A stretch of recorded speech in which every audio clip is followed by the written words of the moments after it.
Hey everybody, thanks for tuning in to part 2 of my Star Destroyer build video. In part 1 I did a brief overview of the model kit as well as completing my main sub-assemblies. Now in part 2 I'm going to head over to Spray Booth and start with my primer and base coats. In this particular case I decided to go to black primer mainly because it's going to provide great light blocking as well as create a nice pre-shaded effect when I lay the grays over top. So sit back and enjoy the video.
So here are my completed sub-assemblies for the Star Destroyer model.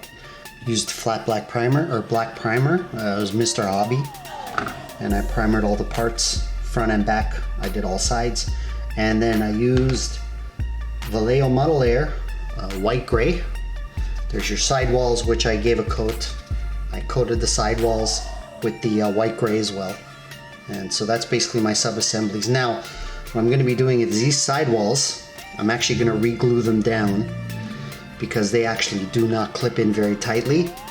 So what I'm going to be doing is I'm going to be re-gluing these pieces down because right now I could literally just remove them. Even though I primered them, it didn't matter. So I'm going to be gluing and clamping them down. And so I'll be gluing and clamping these parts down.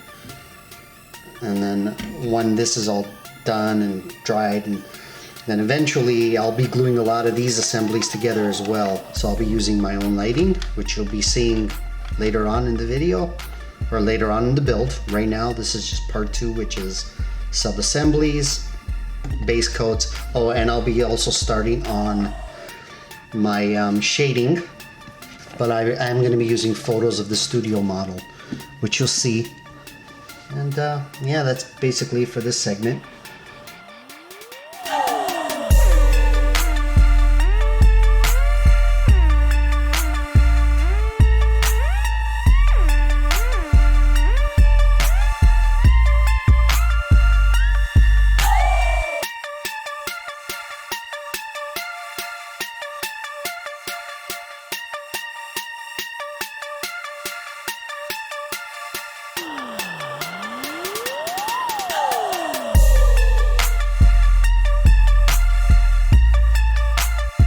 Thanks for joining me for part 2 of my video build of the Bandai Star Destroyer. In the next video, I'll be covering surface detail painting, panel line shading, and weathering.